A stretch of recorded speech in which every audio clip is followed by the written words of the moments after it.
લેક્ચરમાં કયો પોઈન્ટ ભણ્યા હતા? એક તો દ્રઢ પદાર્થ, બરાબર? દ્રઢ પદાર્થ, પછી એક પરિમાણ અને ત્રિપરિમાણમાં દ્રઢ પદાર્થના સેન્ટર ઓફ માસ દ્રવ્યમાન કેન્દ્ર, અને એક પરિમાણ અને દ્વિપરિમાણમાં સેન્ટર ઓફ માસ શોધવાની રીત.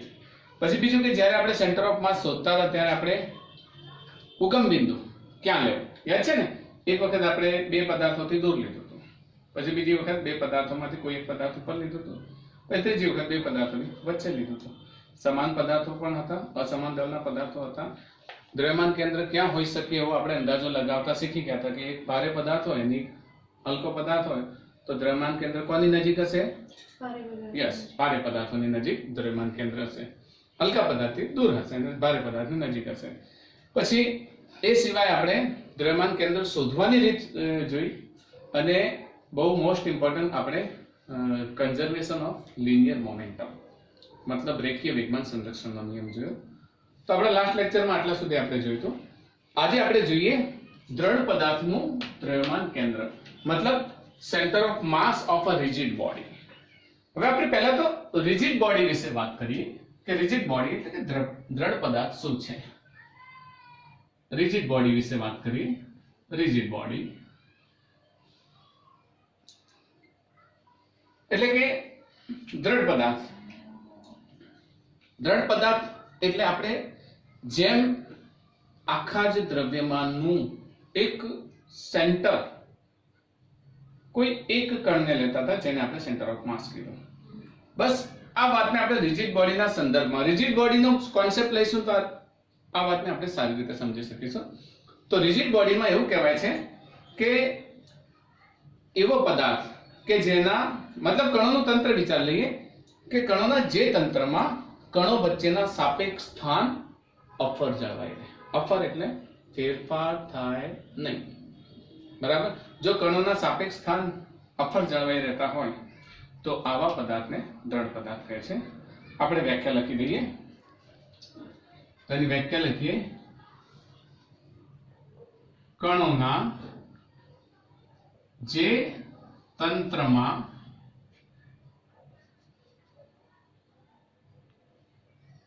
કણો વચ્ચેના સાપેક્ષ સ્થાન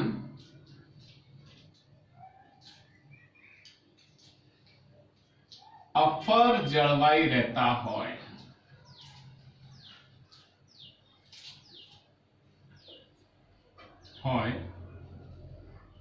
તો તેવા તંત્રને શું કહીશું? દ્રઢ પદાર્થ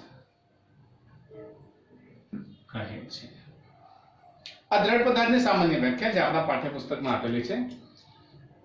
બાકી વાસ્તવમાં આપણે શું દ્રઢ પદાર્થના સંકલ્પને કે દ્રઢ પદાર્થની આ કોન્સેપ્ટને આપણે સાચું સાબિત કરી શકીએ? હું એમ માની લઉં કે આ પેન દ્રઢ પદાર્થ છે એવું માની લઈએ તો પેનના આ કણ અને આ કણ વચ્ચેનું સાપેક્ષ સ્થાન અફર જળવાઈ રહ્યું છે. પરંતુ આ પેન તો એના ઢક્કણ સાથે રિમૂવેબલ પરિસ્થિતિમાં છે એટલે આપણે જ્યારે ખોલી દઈએ તો આ કણથી આનું અંતર કેવું થઈ ગયું? દૂર થઈ ગયું. તો આનું સાપેક્ષ સ્થાન અફર જળવાતું નથી. દાખલા તરીકે મારી પાસે આ પદાર્થ છે. આ એક પદાર્થ છે. આપણે ગઈકાલે આપણે જે દ્રઢ પદાર્થના સંદર્ભમાં કે દ્રવ્યમાન કેન્દ્રના સંદર્ભમાં લેતા હતા તો આમાં આ કણ અને આ કણ વચ્ચેનું સાપેક્ષ સ્થાન અફર જળવાઈ રહેવું જોઈએ જો દ્રઢ પદાર્થ હોય તો. પણ જો આપણે એને આ રીતે હોલ્ડ કરી દઈએ તો આના આના વચ્ચેનું અંતર કેવું? અફર જળવાય છે. અફર એટલે ફરે નહીં તેવું. તો આ પદાર્થ દ્રઢ પદાર્થ નથી. કોઈ પણ પદાર્થ લઈએ, દાખલા તરીકે મારી પાસે સ્કેલ છે તો સ્કેલને જો દ્રઢ પદાર્થ લઈએ તો એના આ બિંદુ ના બિંદુ વચ્ચે મતલબ આ બંને કણો વચ્ચેનું સાપેક્ષ સ્થાન અફર જળવાઈ રહ્યું છે. પરંતુ આને ફોલ્ડ કરી દઉં તો અફર જળવાય છે? નજીક આવી ગયા. આમ કર્યા તો દૂર જતા રહ્યા. તો પછી આ પદાર્થને દ્રઢ પદાર્થ કહેવાય નહીં. તો પછી કેવા પદાર્થને આપણે દ્રઢ પદાર્થ કહીશું? કયો પદાર્થ છે કે જેને આપણે દ્રઢ પદાર્થ કહીશું? તો વાસ્તવમાં દ્રઢ પદાર્થ એક સંકલ્પના છે. યાદ રાખો, દ્રઢ પદાર્થ એક સંકલ્પના છે. વાસ્તવમાં દ્રઢ પદાર્થ શક્ય નથી. તો પછી આપણે શું કરીશું? તો આપણે કોઈ પણ ઘન પદાર્થને દ્રઢ પદાર્થ તરીકે લઈશું કે ગતિ દરમિયાન આપણે તો ફેરફાર કહી શકીએ પરંતુ ગતિ દરમિયાન એના સાપેક્ષ સ્થાન કણો વચ્ચેના સાપેક્ષ સ્થાન કેવા જળવાઈ રહે? અફર જળવાઈ રહે. તો આવા પદાર્થને આપણે દ્રઢ પદાર્થ કહીશું. યાદ રહેશે? દ્રઢ પદાર્થ એટલે કણોનું એવું તંત્ર કે જેમાં કણો વચ્ચેના સાપેક્ષ સ્થાન અફર જળવાઈ રહેતા હોય. યાદ રાખો, આ વ્યાખ્યા તમારે યાદ રાખવાની છે, કારણ કે આના પછીના ચેપ્ટરમાં પણ છે. રોટેશનલ મોશન જોવાનું છે, ચાલગતિ, એમાં પણ આને સમજવાનું છે દ્રઢ પદાર્થના કોન્સેપ્ટને. તો દ્રઢ પદાર્થનો કોન્સેપ્ટ યાદ રહેશે. દ્રઢ પદાર્થ એટલે કેવો પદાર્થ? કણોનું એવું તંત્ર કે જેમાં કણો વચ્ચેના સાપેક્ષ સ્થાન અફર જળવાઈ રહેતા હોય. વાસ્તવમાં દ્રઢ પદાર્થ એ એક સંકલ્પના છે. કોઈ પણ આપણે પૃથ્વી પર સૌથી સખત પદાર્થ તરીકે હીરો લઈએ છીએ, ડાયમંડ એને સખત પદાર્થ તરીકે લઈએ છીએ. તો શું એ હીરાને દ્રઢ પદાર્થ તરીકે લઈ શકાય? ના લઈ શકાય. કેમ? તો જ્યારે કારીગરો એને કાપે છે, એને પહેલ પાડે છે, એને શેપ આપે છે, ત્યારે એના કણો તો છૂટા પડતા હોય છે ને, તો એને લઈ શકાતો નથી. ઘણા એવા આપણે અત્યારે જે પદાર્થનું ચોથું સ્વરૂપ છે પ્લાઝમા, પ્લાઝમાના કણોને યંત્રમાં ન ઘસાય એ રીતે, કે યંત્રોના જે ઘસારાને દૂર કરવા માટે પ્લાઝમાના કણો એ બે યંત્રો વચ્ચે જ્યાં વધારે ઘસારો લાગતો હોય ત્યાં લગાવવામાં આવે કે જેથી ના ઘસાય. પણ એ પણ દ્રઢ પદાર્થ નથી. દ્રઢ પદાર્થ વાસ્તવમાં શક્ય નથી, પરંતુ આપણે ગતિ દરમિયાન ઘન પદાર્થને શું લઈશું? દ્રઢ પદાર્થ. કોન્સેપ્ટ દરમિયાન અભ્યાસ કરવા માટે આપણે દ્રઢ પદાર્થને ઘન પદાર્થ તરીકે લઈશું. તો વાત બરાબર છે, દ્રઢ પદાર્થ સમજી ગયા. હવે દ્રઢ પદાર્થનું દ્રવ્યમાન કેન્દ્ર, centre of mass of a rigid body. આપણા આ સંદર્ભમાં ઘન પદાર્થને દ્રઢ પદાર્થ તરીકે લઈશું. આપણે દ્રવ્યમાન કેન્દ્ર શોધવું છે, બીજી કોઈ પ્રોસેસ કરવી નથી. તો અહીં ઘન પદાર્થને દ્રઢ પદાર્થ તરીકે લઈશું. અહીં ઘન પદાર્થને અભ્યાસ કરવા પૂરતો દ્રઢ પદાર્થ છે તેમ સ્વીકારીશું. ઓકે, ચલો ઘન પદાર્થની તો વાત આવી ગઈ. ઘન પદાર્થમાં આપણા ઘણા બધા આકાર છે. જાણો છો ને આકાર? દાખલા તરીકે ત્રિકોણ છે, શંકુ છે, ગોળો છે, સમઘન છે, સળિયા જેવો આકાર છે. એ લાંબો સળિયો હોય, જો નાનો આકાર હોય તો નળાકાર હોય. રિંગ છે, તકતી છે, એ સિવાય ઘણા બધા આકાર છે જે નિયમિત આકાર આપણે ભૌમિતિક રીતે ભણીએ છીએ. તો કયા નિયમિત આકારનું દ્રવ્યમાન કેન્દ્ર ક્યાં હોય તેનો અભ્યાસ આપણે હવે પછી કરીએ. તો આપણે દરેકે દરેક આકૃતિ અને એના દ્રવ્યમાન કેન્દ્રને સારી રીતે સમજીશું અને એનો અભ્યાસ કરીશું. તો આપણે હવે આકૃતિ દોરીએ દરેકે દરેકની. આપણે કેટલાક આકારો વિશે વાત કરીએ. હવે દ્રઢ પદાર્થની વાત કરીએ તો આપણે એટલી તો વાત કરીએ કે ઘન પદાર્થને આપણે દ્રઢ પદાર્થ તરીકે લઈશું આપણા અભ્યાસ પૂરતો. તો આપણે જ્યારે કોઈ પણ આકારની વાત કરીએ એ પહેલા એ આકાર કેવો હોય, ભૌમિતિક આકાર હોય તો એમાં દ્રવ્યનું વિતરણ સમાન રીતે થયેલું હોય. આપણે જોઈશું બધા જ આકાર માટે આપણે અહીંયા અભ્યાસ કરવાના છીએ. દ્રવ્યનું વિતરણ સમાન રીતે થયેલું હોય તો દ્રઢ પદાર્થ ક્યાં, દ્રઢ પદાર્થનું અથવા તો ઘન પદાર્થનું દ્રવ્યમાન કેન્દ્ર ક્યાં હોય? આપણે સૌપ્રથમ વાત કરીએ ત્રિકોણની. ત્રિકોણમાં આપણે આપણા ઉદાહરણ પૂરતો આપણે આ ત્રિકોણને સમબાજુ ત્રિકોણ રાખ્યો છે. તો ત્રિકોણ જો હોય, આકાર તરીકે ત્રિકોણ હોય, આમાં યાદ રાખીશું એટલું કે દ્રવ્યનું વિતરણ સમાન રીતે છે. અહીંયા દ્રવ્યનું વિતરણ કેવું થયેલું છે? સમાન રીતે. તો બોલો, CM નું સ્થાન, સેન્ટર ઓફ માસ નું સ્થાન અહીંયા આપણે કઈ રીતે લઈ શકીએ? જો કે આનો એક સ્પેશિયલ મેથડ પણ આપણે ભણવાના છીએ. આજે આની એક મેથડ પણ ભણવાની છે કે કઈ રીતે આનું દ્રવ્યમાન કેન્દ્ર શોધી શકાય. પણ ભૌમિતિક રીતે આનું દ્રવ્યમાન કેન્દ્ર શોધવા માટે જે પ્રમાણે આપણે આના માટે તો એટલું જ કહી શકાય કે એની મધ્યગાનું સંગમ બિંદુ જે હોય એનું દ્રવ્યમાન કેન્દ્ર હોય. આપણે જે એનું મધ્ય કેન્દ્ર હતું એ જ એનું દ્રવ્યમાન કેન્દ્ર છે. કારણ કે આ સમમિતિ ધરાવતી આકૃતિ છે. સમમિતિ ધરાવતી આકૃતિ માટે તેના દ્રવ્યમાન કેન્દ્ર, સમમિતિ ધરાવતા કોઈ પણ પદાર્થ હોય તેનું દ્રવ્યમાન કેન્દ્ર તેના ભૌમિતિક કેન્દ્ર પર હોય. ધારો કે ત્રિકોણ છે તો ત્રિકોણમાં આપણે એક અંત્ય બિંદુ અને તેની સામેનું મધ્ય બિંદુ લઈએ તો આ રીતે આપણે એક મધ્યગા દોરીશું પછી બીજી એક મધ્યગા આ રીતે દોરીએ અને ત્રીજી મધ્યગા આ રીતે દોરીએ તો મધ્યગાઓનું સંગમ બિંદુ જેને આપણે મધ્ય કેન્દ્ર કહેતા હતા એ એનું દ્રવ્યમાન કેન્દ્ર હોય. ભૌમિતિક કારણ કે સમમિતિ ધરાવતો આકાર છે. સમમિતિ ધરાવતા કોઈ પણ આકારમાં CM નું સ્થાન એના ભૌમિતિક કેન્દ્ર પર છે.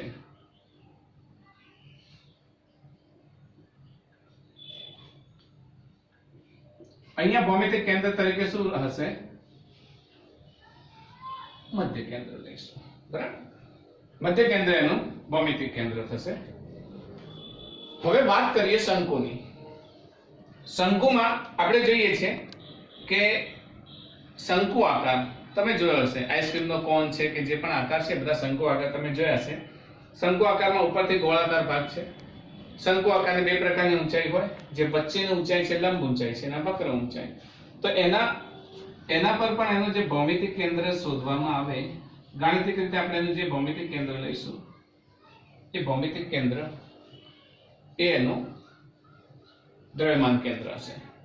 તમે 10મા ધોરણમાં આના ઊંચાઈ વિશે ભણી ગયા છો, વક્ર ઊંચાઈ વિશે, લંબ ઊંચાઈ વિશે ભણી ગયા છો. ત્રિકોણમાં આ જે છે એ 1/3 મતલબ આના 3 સરખા ભાગ પાડી દઈએ તો આ 2 ભાગ છે અને ત્રીજો ભાગ છે, તો ઉપરથી 2 ભાગ અને નીચેથી આ 1 ભાગ, તો 2/3 2/1 આવા પ્રમાણમાં હોય. તો અહીંયા પણ એ જ પ્રમાણે પહેલા તો અહીંયા પણ દ્રવ્યનું વિતરણ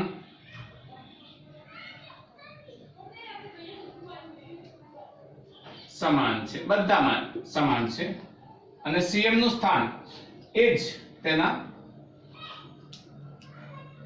ભૌમિતિક કેન્દ્ર પર. આને આ રીતે પણ લઈ શકીએ. હવે વાત આવે છે નક્કર ગોળાની. નક્કર ગોળો અને એક પોલો ગોળો, આ બંનેની વાત એક સાથે કરી લઈએ. નક્કર ગોળો એવો હોય છે કે તેના કેન્દ્રથી લઈ અને તેની સપાટી સુધી બધે જ દ્રવ્યમાન હોય. જાણો છો ને, તેના કેન્દ્રથી લઈ અને એની સપાટી સુધી બધે જ દ્રવ્યમાન હોય તેવા ગોળાને આપણે નક્કર ગોળો કહીશું. અને પોલો ગોળો એની સપાટીમાં દ્રવ્યમાન હોય પણ કેન્દ્ર તરફ જઈએ તેની જો જાડાઈ પૂરી થાય તો અંદર દ્રવ્યમાન હોતું નથી. આપણે દરેક પ્રકારના ફૂટબોલમાં હવા ભરી તો અંદરની તરફ સ્પેસમાં હવા હોય છે અને વચ્ચે એક દ્રવ્ય હોય છે જે પણ લેયર હોય છે અને બહારની તરફ વાતાવરણ હોય છે. તો પોલા ગોળામાં આપણે ગમે તે પ્રકારનો દડો છે એનું ઉદાહરણ લઈ શકીએ, ફૂટબોલનું ઉદાહરણ લઈ શકીએ. નક્કર ગોળામાં તો આપણે જે નાના હતા ત્યારે જે તમે લખોટી રમતા હતા એનું ઉદાહરણ લઈ શકો, કે કોઈ પણ પ્રકારના એવા બોલનું ઉદાહરણ લઈ શકીએ કે જે સેન્ટરથી એન્ડ સુધી એની અંદર જ હોય. તો અહીંયા આગળ નક્કર ગોળો લઈએ તો નક્કર ગોળામાં અહીંયા પણ દ્રવ્યનું વિતરણ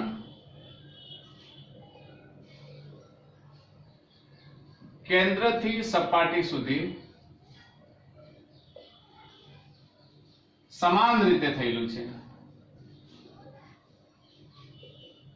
તો અહીંયા CM નું સ્થાન ક્યાં હશે? અહીંયા CM નું સ્થાન ક્યાં હશે? તેના ભૌમિતિક કેન્દ્ર પર. ભૌમિતિક કેન્દ્ર પર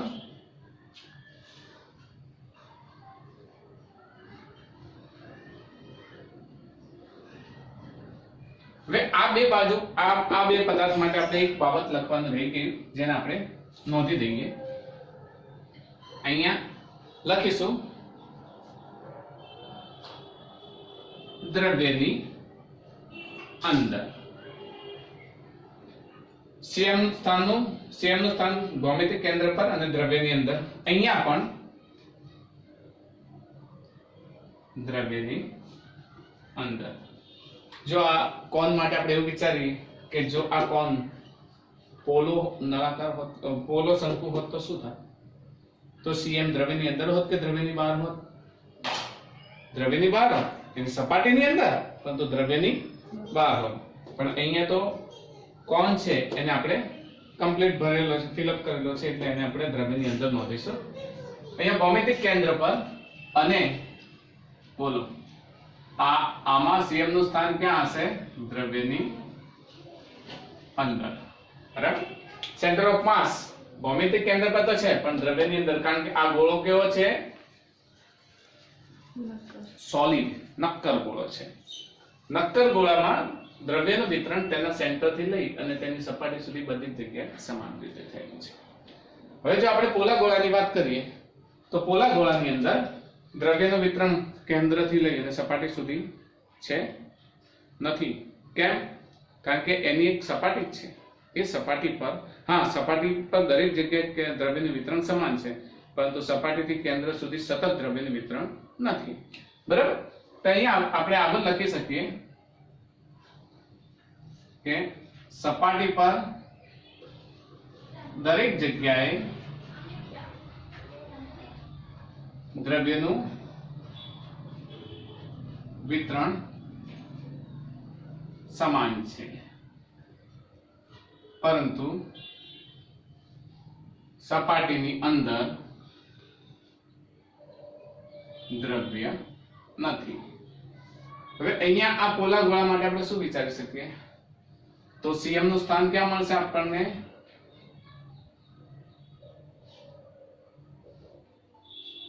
તેના ભૌમિતિક કેન્દ્ર પર તો હશે ને. ભૌમિતિક કેન્દ્ર પર દ્રવ્ય હશે. પોલા ગોળાના ભૌમિતિક કેન્દ્ર પર દ્રવ્ય હશે નહીં હોય. કેમ? કારણ કેન્દ્રમાં તો અવકાશ છે ને.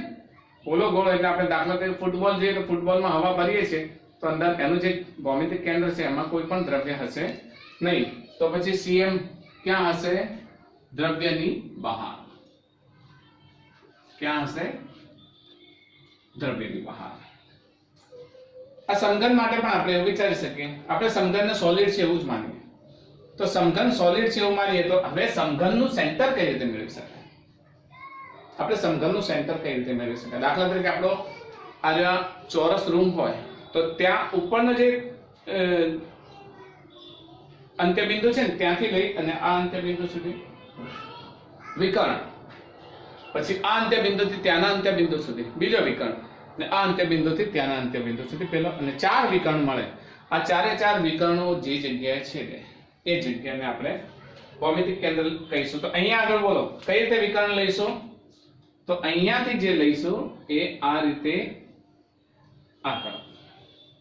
ખ્યાલ આવે ને? આ તરફ અને પેલી બાજુ અહીંયાનું અહીંયાથી લઈશું આ તરફ, અહીંયાથી લઈશું એ આ તરફ, અને અહીંયાથી લઈશું એ આ તરફ લઈશું. તો આ જે સેન્ટર બને છે એ સેન્ટર ક્યાં શું કહેવાય? આને CM કહીશું. આ પણ CM છે, સેન્ટર ઓફ માસ. આ પણ સેન્ટર ઓફ માસ છે અને આ પણ થશે સેન્ટર ઓફ માસ.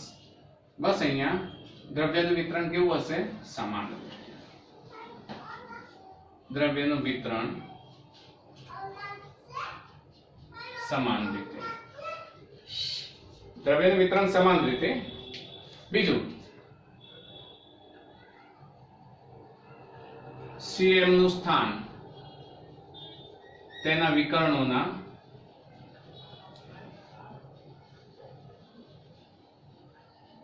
છેદ બિંદુ પર. બરાબર? જો આ સોલિડ હશે તો દ્રવ્યની અંદર, અને જો હોલો એટલે કે પોલું હશે તો દ્રવ્યની બહાર. ખોખું હોય આપણે એમ વિચાર, એક બોક્સ લઈએ, બોક્સમાં બધા જ ઢક્કન બધી બાજુ સમાન છે, સમઘન છે, છતાં પણ એનો સેન્ટર ઓફ માસ ક્યાં હશે? એના ભૌમિતિક કેન્દ્ર પર. તો દ્રવ્યની બહાર હશે. અને જો એ સોલિડ હશે તો કમ્પ્લીટલી એને ભરી દીધું આપણે, તો એના દ્રવ્યમાન કેન્દ્રનું સ્થાન ક્યાં હશે? દ્રવ્યની અંદર હશે. બરાબર? તો અહીંયા જો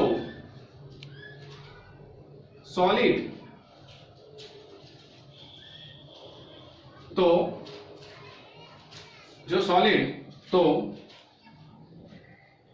CM નું સ્થાન દ્રવ્યની અંદર, અને જો પોલું હોય તો દ્રવ્યની બહાર. સળિયાની વાત કરીએ. આ સળિયામાં પણ એના જે ભૌમિતિક કેન્દ્રને આપણે એની લંબાઈ પ્રમાણે જે એનું ભૌમિતિક કેન્દ્ર હોય એ ભૌમિતિક કેન્દ્ર પર આપણે લઈ શકીએ. બરાબર? બધી નોંધ નથી કરતા, આ પ્રમાણે તમે સમજી શકો છો, બધામાં નોંધ નથી કરતા આપણે. તો સળિયામાં એનું જે ભૌમિતિક કેન્દ્ર હોય લંબાઈ પ્રમાણે સેન્ટર, અને ઉપર નીચે પ્રમાણે જે સેન્ટર મળે છે એ સેન્ટર પર દ્રવ્યમાન કેન્દ્ર મળે છે આપણને. બરાબર. હવે શંકુની વાત કરીએ. શંકુ વિશે નળાકાર વિશે વાત કરીએ તો નળાકારમાં એના બંને વર્તુળનું જે કેન્દ્ર છે એ કેન્દ્રને જોડતી જે રેખા હોય એ રેખાના મધ્ય બિંદુ પર, મતલબ એ એનું ભૌમિતિક કેન્દ્ર છે, અને ભૌમિતિક કેન્દ્ર પર અહીંયા પણ જો દ્રવ્યનું વિતરણ કેવું હોય, સમાન રીતે હોય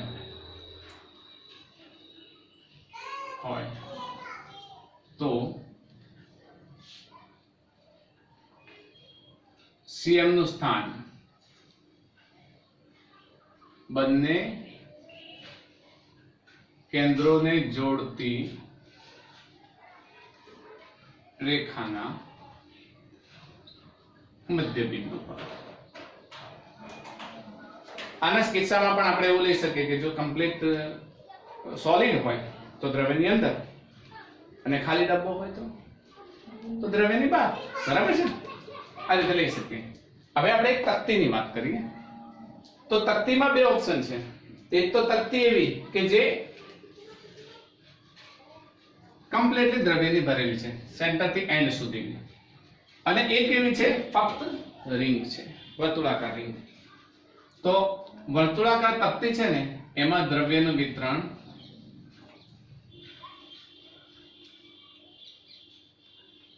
સમાન રીતે છે. બરાબર. તો વર્તુળાકાર તક્તીમાં જો દ્રવ્યનું વિતરણ સમાન રીતે થતું હોય તો અહીં CM નું સ્થાન ક્યાં મળશે? તક્તીના કેન્દ્ર પર. અહીંયા CM નું સ્થાન ક્યાં મળશે? તક્તીના કેન્દ્ર પર. વર્તુળાકાર રિંગની વાત કરી લઈએ. હવે વર્તુળાકાર રિંગમાં શું છે કે એની આસપાસ એક જે બોર્ડર છે, બોર્ડર આખી દ્રવ્યથી ભરેલી છે, પરંતુ સેન્ટરમાં કોઈ પણ પ્રકાર નથી. મારી પાસે રિંગ છે એટલે આપણને વધારે ખ્યાલ આવશે કે આ જે રિંગ છે, આ પ્રકારે રિંગ છે, રિંગમાં આજુબાજુ દ્રવ્ય છે પણ સેન્ટરમાં નથી, છતાં પણ એનો સેન્ટર ઓફ માસ દ્રવ્યની બહાર વચ્ચે હોય.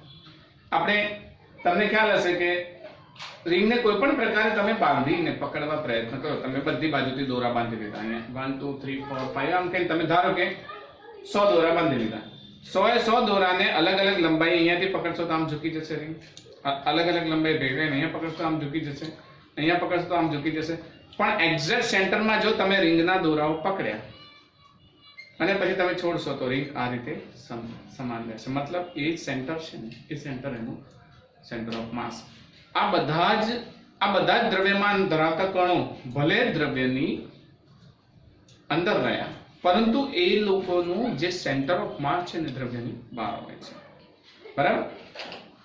તો વર્તુળાકાર રિંગમાં CM નું સ્થાન ક્યાં હશે?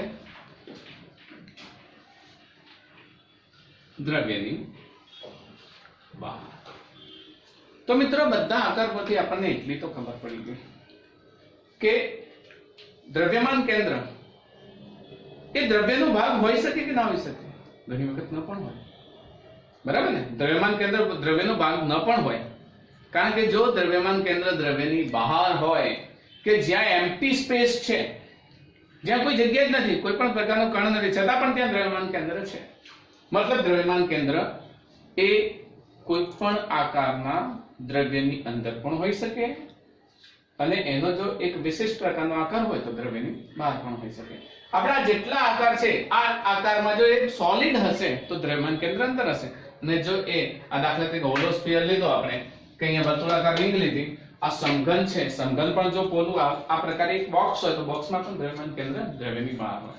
મતલબ કે આપણે આ બધી બાબતો પરથી એટલી તો વાત શીખી ગયા કે દ્રવ્યમાન કેન્દ્રનું સ્થાન દ્રવ્યની અંદર પણ હોઈ શકે અને દ્રવ્યની બહાર પણ હોઈ શકે. બરાબર. હવે આપણે એક વિડિયો જોઈએ. આ વિડિયોને આપણે એ માટે બતાવવાનો મારો કોન્સેપ્ટ છે કે ઘણી વખત કોઈ એક પદાર્થ હોય, એ પદાર્થમાં દ્રવ્યમાન કેન્દ્ર બદલાઈ શકે. જો તમે એનું વિતરણ બદલી નાખો તો દ્રવ્યમાન કેન્દ્ર બદલાઈ શકે.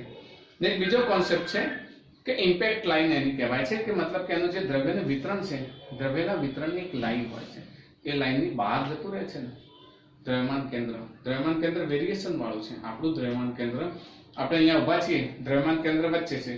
જો આપણે ઝૂકી જઈએ કે આપણો આકાર બદલીએ તો દ્રવ્યમાન કેન્દ્ર પોતાનું સ્થાન શું કરી દે? બદલી દે.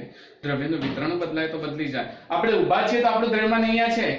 શક્ય છે બેઠો હોઈએ તો દ્રવ્યમાન અલગ હોય. દ્રવ્યમાન કેન્દ્રનું સ્થાન. તો મિત્રો, દ્રવ્યમાન કેન્દ્ર દ્રવ્યની અંદર કે બહાર હોઈ શકે, અથવા તો જો દ્રવ્યનું વિતરણ બદલાઈ જાય તો એના માટે પણ દ્રવ્યમાન કેન્દ્ર બદલાઈ શકે. એના માટે આપણે એક વિડીયો જોઈશું. તો જો વિડીયો હવે આપણે જોઈશું, સ્ટાર્ટ કરીએ. જો અહીંયા એક કાર છે, ગાડું છે.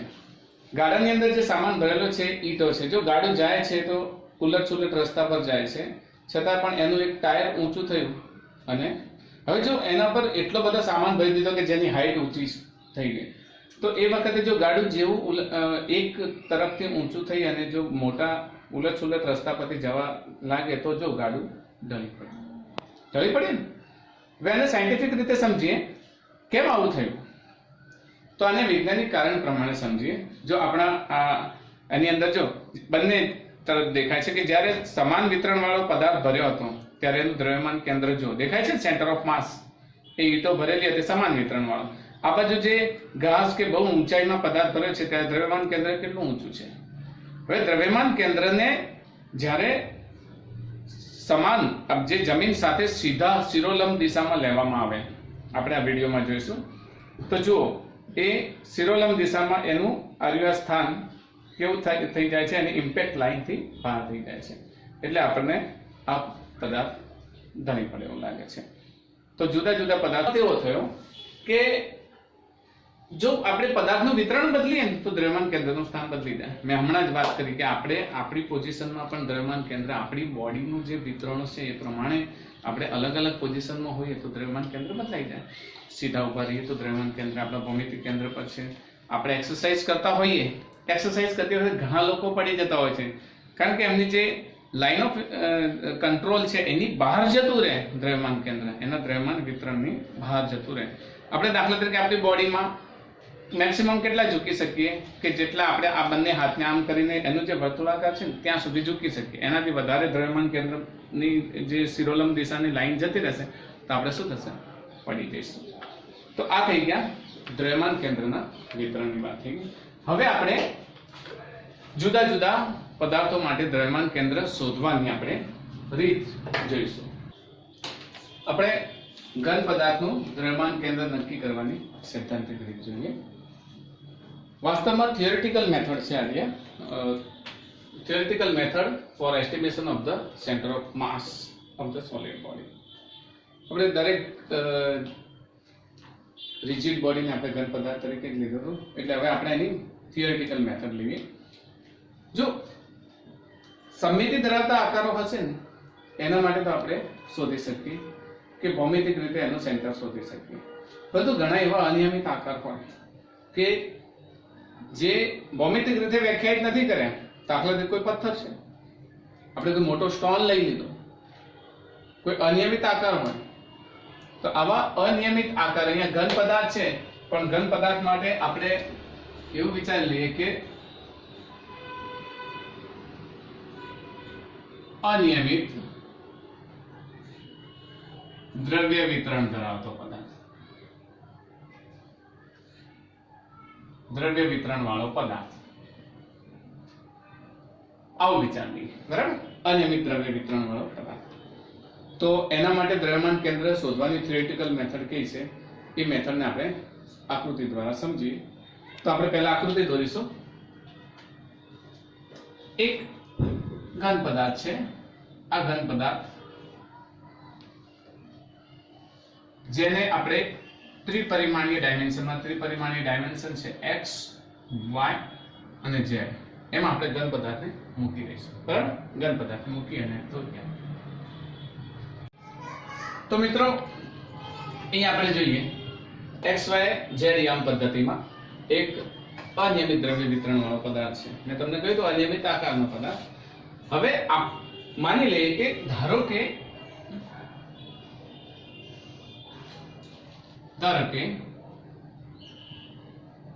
પદાર્થનું કુલ દળ m છે. હવે આનો કોઈ ભૌમિતિક આકાર તો છે નહીં કે જેથી આપણે ગાણિતિક રીતે એનું સેન્ટર મેળવી અને સેન્ટર ઓફ માસ મેળવી શકીએ. તો આપણે શું કરીશું કે આ જે આખો પદાર્થ છે એના નાના નાના સૂક્ષ્મ પાર્ટ પાડી દઈએ. આપણે આકૃતિમાં ધારો કે આ પ્રમાણે બતાવ્યું છે કે આ પહેલો એક ભાગ છે જેનું dm1 દળ, બીજા ભાગનું dm2 અપ ટુ dmn સુધી જુદા જુદા વિભાગ પાડી દઈએ. મતલબ દરેકે દરેક દળનો સૂક્ષ્મ ભાગ છે ને એને આપણે કહીશું દળખંડ. બરાબર? તો આપણે અહીંયા લખી શકીએ કે આપેલા પદાર્થના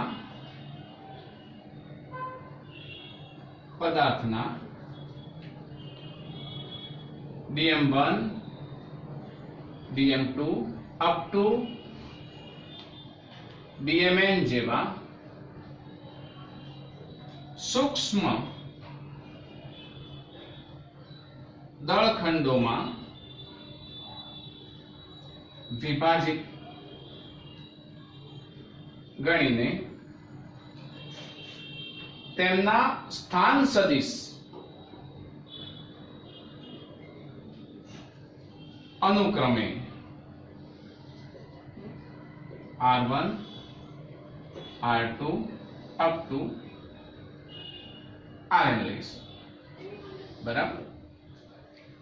આપણે ગઈકાલે જે ભણી ગયા 3 ડાયમેન્શનમાં એમાં સિસ્ટમ ઓફ પાર્ટિકલમાં બધા જ પાર્ટિકલના આપણે માસ લીધા હતા m1 m2 m3 plus m આપણો જે પદાર્થ છે એને નાના નાના સૂક્ષ્મ દળખંડમાં વિભાજન કરી દીધો અને દરેકે દરેકમાં ધારો કે m1 સ્થાન સદિશ ધરાવતો જે દળખંડ છે m1 દળખંડ એનો સ્થાન સદિશ r1, m2 દળખંડ એનો સ્થાન સદિશ r2, m3 દળખંડ એનો સ્થાન સદિશ r3.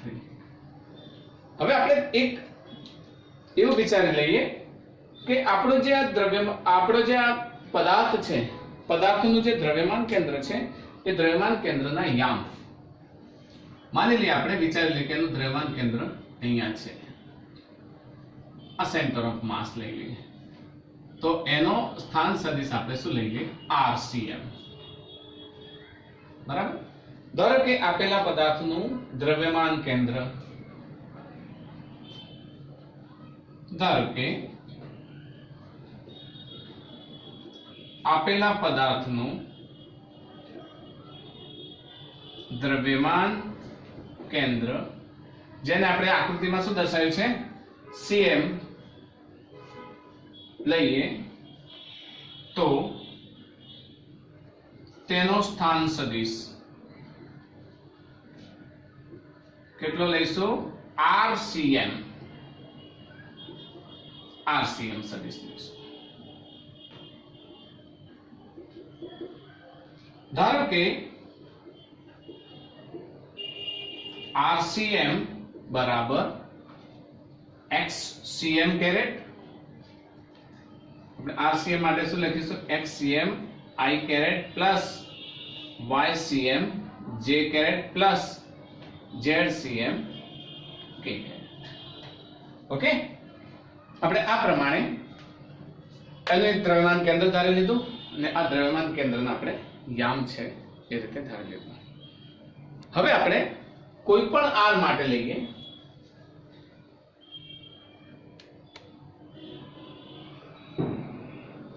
કોઈ પણ r માટે r બરાબર xi caret plus yj caret plus zk caret લખીશું. કોઈ પણ r એટલે આપણે એના જે દળખંડ લીધા દળખંડ માટે આપણે જુદા જુદા સદિશો લઈશું. આ જુદા જુદા સદિશો માટે આપણે જુદા જુદા સ્થાન સદિશ લીધા છે. તો એ સ્થાન સદિશનો જો જનરલી વાત કરીશું તો એના માટે x y અને z આપણે લઈ લઈશું.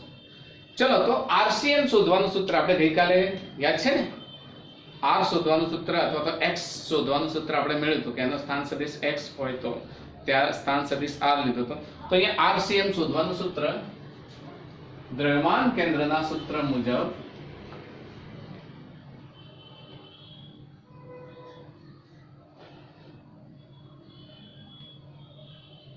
બોલો શું લખીશું RCM ઇઝ ઇક્વલ્સ ટુ શું થશે? યસ, dm1 r1 સદિશ પ્લસ dm2 r2 સદિશ plus up to plus dmn rn સદિશ, અને છેદમાં શું લખીશું? m1 dm1 plus dm2 plus up to plus dmn. થશે ને? દરેકે દરેક દળખંડ આપણે સમગ્ર પદાર્થના ભાગ પાડી દીધા છે ખંડ, એટલે આ n સુધીના બધાનો સરવાળો કરીશું તો આપણને શું મળશે? પદાર્થનું કુલ દળ મળશે. પદાર્થનું કુલ દળ કેટલું છે? m છે. બરાબર? તો હવે આપણે આ આખા જે સ્થાન સદિશ છે, સ્થાન સદિશ આપણે dm1 dm2 dm3 up to dmn, અને આ બધા સ્થાન સદિશનો જે સરવાળો છે, દળખંડનો સરવાળો છે, આ દળખંડનો સરવાળો શું થશે? સંકલનમાં પરિણમશે. તો સંકલનમાં પરિણમશે તે સંકલનને આપણે કઈ રીતે લખી શકીએ? આપણે લખી શકીએ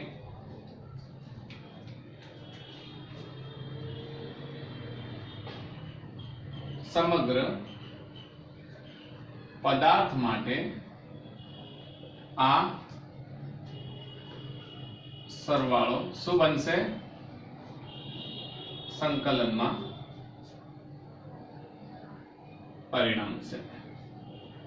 હવે અહીંયા આગળ એક વાત સમજી લઈશું કે આપણો જે આકાર છે ને એ અનિયમિત આકાર છે. કેવો છે? અનિયમિત આકાર. દ્રવ્યનું વિતરણ આપણે સમાન લઈશું. ચલો,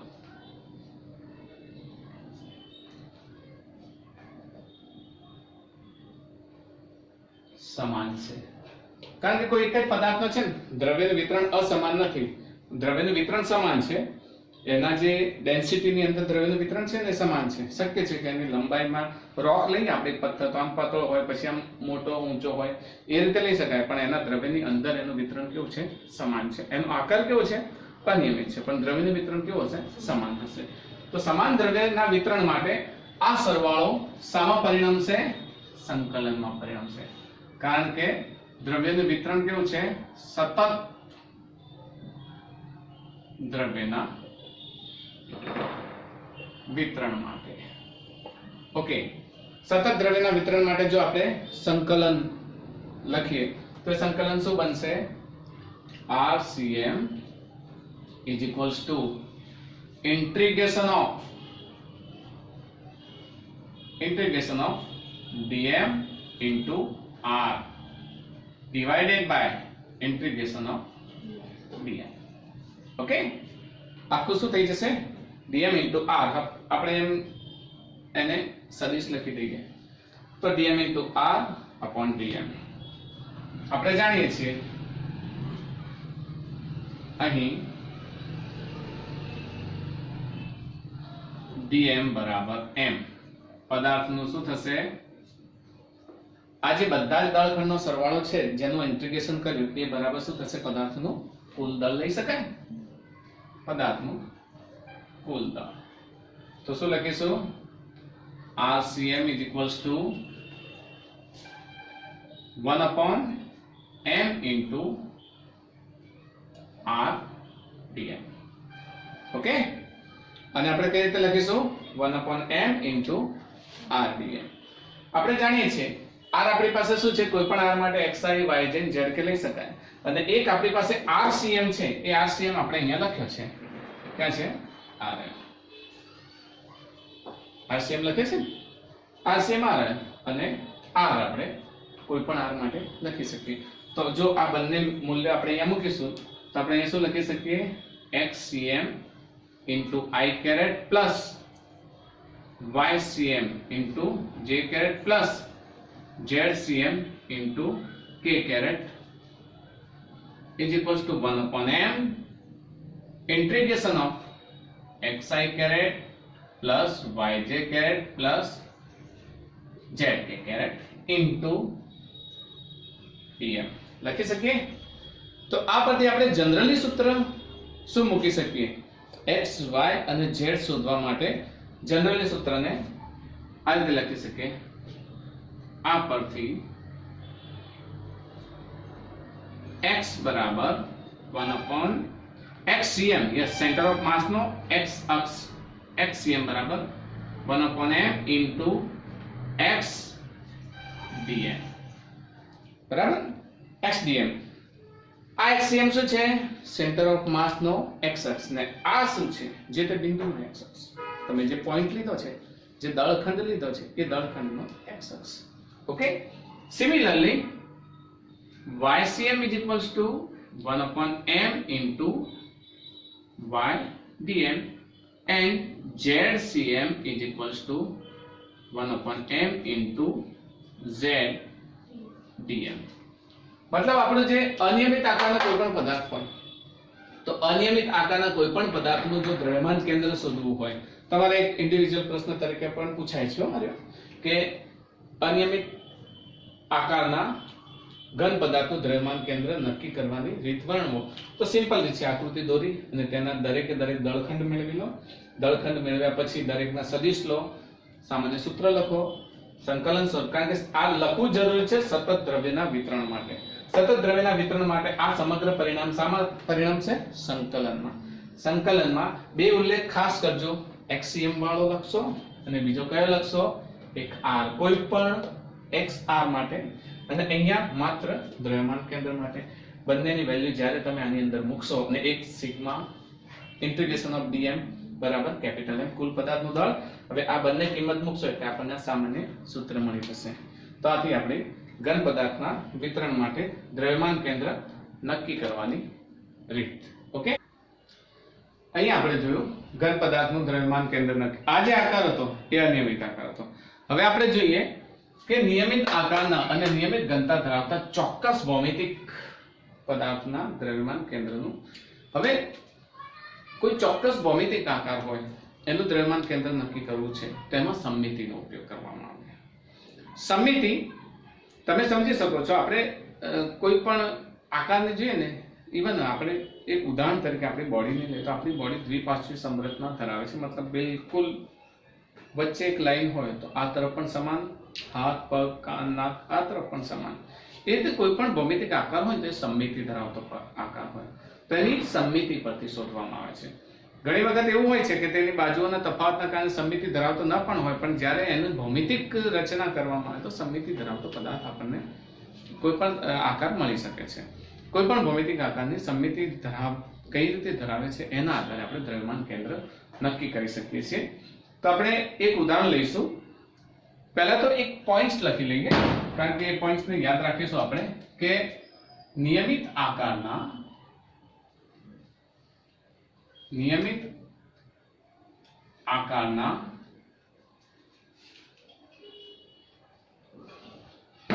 ભૌમિતિક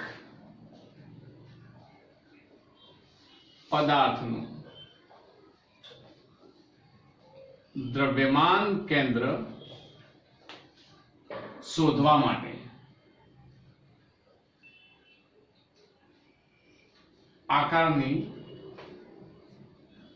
કોનો ઉપયોગ કરવામાં આવે છે સમમિતિનો ઉપયોગ કરવામાં આવે છે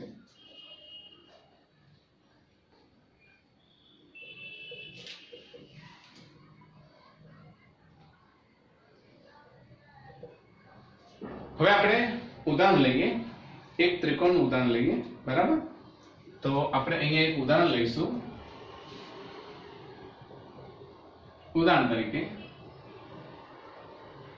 ત્રિકોણનું દ્રવ્યમાન કેન્દ્ર શોધવું તમે જ્યારે પ્રશ્ન લખો ત્યારે તમારું જે લખાણ છે એ કોન્સેપ્ચ્યુઅલ હોવું જોઈએ એમાં કોન્સેપ્ટ જળવાઈ રહેવો જોઈએ ઘણા મેં વિદ્યાર્થીઓના પેપર જોયા છે શું કરે છે બિનજરૂરી ઘણું બધું લખી દે ત્રિકોણની વાત કરે પછી એમાં પાયો વેદ ઘણી બધી વાતો કરે એવી બધી કોઈ જરૂર નથી એમાં જે કોન્સેપ્ટ સમજાય છે કોન્સેપ્ટ વાઇઝ તમે લખશો ને તો તમે માર્ક્સ મેળવી શકશો ને ઇઝીલી તમે એને સમજી પણ શકશો તો આપણે એક આકૃતિ દ્વારા સમજીએ તો આકૃતિ અહીંયા દોરીશું ત્રિકોણ માટે આ ત્રિકોણ છે હવે ત્રિકોણને આપણે દ્વિપાર્શ્વીય મતલબ કે સમમિતિ ધરાવતો પદાર્થ છે એ રીતે આપણે સમજી અને એનું દ્રવ્યમાન કેન્દ્ર ભૌમિતિક રીતે કઈ રીતે શોધી શકાય, તો એ શોધવા માટે આપણે આ ત્રિકોણના ત્રણેય બાજુઓ સમાન છે. આપણે સમબાજુ ત્રિકોણ છે એવું માની લઈએ. તો સમબાજુ ત્રિકોણના આ ત્રણેય બાજુઓમાં ત્રણેય બાજુઓને સમાંતર વિભાજન પાડી અને પટ્ટીઓ દોરવામાં આવે છે અને દરેકે દરેક પટ્ટીનું દ્રવ્યમાન કેન્દ્ર લઈશું, સેન્ટર લઈશું ને સેન્ટરને જોડતી એક રેખા દોરીશું. આપણે આકૃતિ દ્વારા સમજીએ એટલે આપણને વધારે ખબર પડે. તો આપણે જોઈએ આ ત્રિકોણનું નામ આપી દઈએ, ધારો કે A B C. તેની જે BC બાજુ છે ને, BC બાજુના આ ત્રિકોણ ABC છે આપણો. આ ત્રિકોણ ABC ની આપણી જે BC બાજુ છે, BC બાજુને સમાંતર લાઈન દોરી અને આખા ત્રિકોણની આ બાજુને સમાંતર એવી સમાન એવી પટ્ટીઓમાં વિભાજન કર્યું, કારણ કે દ્રવ્યનું વિતરણ છે. હવે દરેકે દરેક પટ્ટીનું આપણે સેન્ટર લીધું. દાખલા તરીકે આની જે બાજુ છે એ બાજુના સેન્ટરથી આપણે સ્ટાર્ટ કર્યું અહીંયા આગળ, અને બાજુના સેન્ટરથી સ્ટાર્ટ કર્યું. દરેકે દરેક વિભાગ છે. સૌપ્રથમ આપણે જે BC છે, BC નું સેન્ટર લઈશું. પછી BC નું સેન્ટર લીધા પછી દરેકે દરેક આ પટ્ટી છે એ પટ્ટીનું સેન્ટર લઈએ. આ સેન્ટર લઈ અને સામે ઠેઠ શિરોબિંદુ સુધી આપણે જઈ અને પછી એક આકૃતિ દોરીએ, એક રેખાખંડ દોરીએ. આ રેખાખંડ એ પ્રથમ વિતરણ દર્શાવે છે.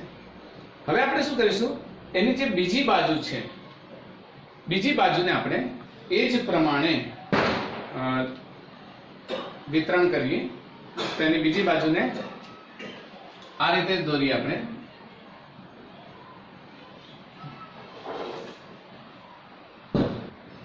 હવે એની બીજી બાજુ જે AC છે, AC ને સમાંતર પણ આપણે આ રીતે જ વિભાગો પાડ્યા અને દરેકે દરેક વિભાગનું મધ્યબિંદુ આપણે અહીંયા આગળ લીધું અને એ મધ્યબિંદુ જ્યાંથી પસાર થઈ અને એક રેખાખંડ દોરીએ. દાખલા તરીકે અહીંયા AL લઈએ, અહીંયા BM લઈએ અને એ જ પ્રમાણે જો આનું દોરીશું તો આપણને મળશે CN. તો આ જે ભૌમિતિક રીતે આપણે વિતરણના વિભાગો પાડી દીધા. વિભાગો પાડી અને આપણે લખીશું, જો જ્યારે નોંધ લખો ત્યારે તમારે લખી દેવાનું કે BC ને સમાંતર એવી પટ્ટીઓ લઈ અને દરેકનું મધ્યબિંદુ જોડી અને AL લીધો. એ જ રીતે AC નું સમાંતર લઈ અને દરેક પટ્ટીઓમાં વિભાજન કરી દરેકનું મધ્યબિંદુ શોધીને AM ને એ જ રીતે CN મેળવ્યું. તો હવે AM રેખાખંડ, CN રેખાખંડ અને AL રેખાખંડ, BM રેખાખંડ, AL, BM અને CN રેખાખંડના છેદ બિંદુ જે ભૌમિતિક રીતે આપણને મળે છે, બરાબર, આપણે મેળવીશું. આ બિંદુ શું થશે? CM થશે. તો ખ્યાલ આવે ને ભૌમિતિક રીતે આપણે કઈ રીતે કોઈ પણ આકાર, આપણે આગળ જે બધા આકાર જોઈ ગયા, કયા કયા આકાર જોયા?